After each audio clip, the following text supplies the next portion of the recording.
Okay, I'm just going to expand a little bit on what I recorded this morning with this crypto market, because we're at quite a crucial point here.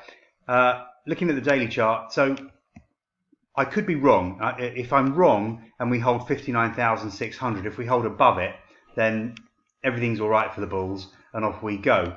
I suppose I could put a little trend line in here just to sort of clarify where we are. There we go. Maybe this is a consolidation pattern. Maybe I'm wrong. Maybe we're just going to trade sideways for a while and then eventually break up. The reason I don't think we will do that is because we've got this big bearish engulfing candle here. We never really, we managed to get halfway up it. But you know, you can see that when we were trying to push higher, sellers came in, especially this last candle here. We tried to push up. The bears overwhelmed the bulls. Market came down. We closed down on the day. And then after that, that was it. The bulls just gave up and we just collapsed. So I think that this is something that will develop further on to the downside. But of course, there is a risk that I'm wrong and that we hold 59,600 and then we take off, which would be a shame, obviously, not to have been buying down here. Would be pretty catastrophic. Now, the other reason why I think that we will go down first is because the 4-hour chart is quite negative. We've broken the moving averages. We haven't been below the 200 period moving average for quite a long time on the 4-hour chart, not since certainly the beginning of October anyway. Well below there now. Wouldn't take an awful lot for these to cross over, which would be quite negative in the very short term at least. We're bouncing back sort of in a congestion area, and I just don't think that we're going to be able to get up through sort of 63,500. I don't see that happening. If we were to get there, I think that this would be 62.5, 63.5 would be a really good resistance level. Then I think we'll turn around and then I think we'll sink and probably break the low. So that definitely is the level to watch, 62.5, 63.5. If we get up through 64, then I'm wrong. I'm completely wrong and we're going to rock it. But that would be odd if that happened after what we're seeing on the daily chart. Okay, moving on to the weekly chart. Again, 59,627 is the absolute key, which I thought we'd broken, but we're bouncing back a little bit. Right, if we break lower, as I think we will, we should break below. Actually, I need to show you this on the daily chart. We should. So we had support here on this previous dump down at 57,691, and I think I identified that as a good support level because it was a Fibonacci level. Now that Fibonacci level, the 23.6%, has moved up because we got a new peak, so we had to readjust those fibs. So this is no longer to me a support level. Once we break, if we break 59,000 and hold below it, then I think we will break that previous low. It's not a support level anymore. That's another reason why I think we'll go to 54,000 or 54.5, 53.5. That will be my target and a big support level.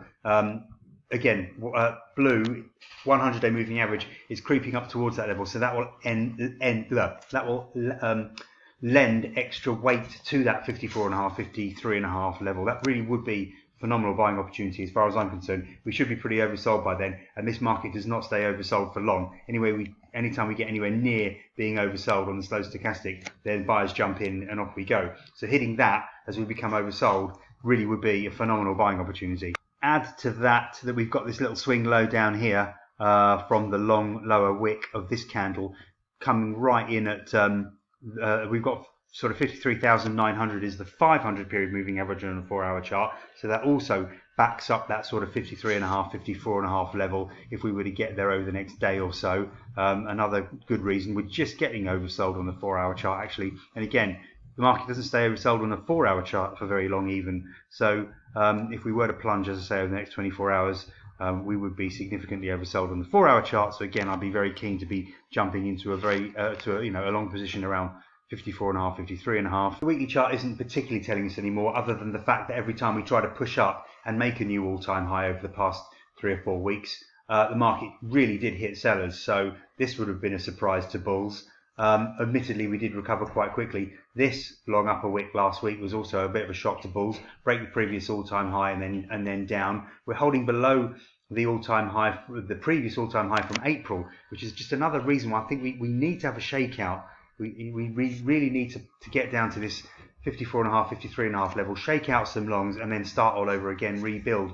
Again, price action indicating that this is quite a good support level. from this low, from that weekly candle, from this high, from this weekly candle, which is at let me see, must be just below 53,000, 52,950. So, you know, price action, moving averages, Fibonacci levels, it's all kind of tying in. We're overbought on the weekly chart, but I'm not too concerned about that. I just have this gut feeling that we need a bit of a shakeout. We've got to get down here and then regroup, and then this really would be the mother of all buying opportunities. And who knows, we may not see that price again. That's just my feelings. If I'm wrong and we hold above 60,000, then yeah, then I'm wrong, and bulls are okay. And this is probably just a bull flag formation, and we won't get a chance to buy down at 54.5, 53.5. I guess that's all I can say right now.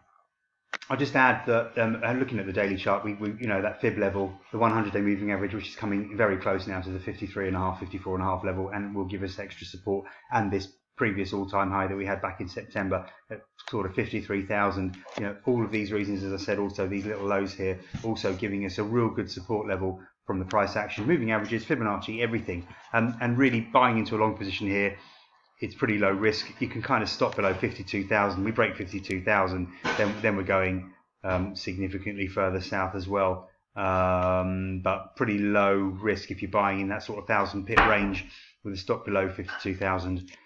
Looks like it would be a worthwhile trade to me. I just hope we get the opportunity to get in down there. Okay, I've waffled on. I've probably said too much now. I hope it all makes sense.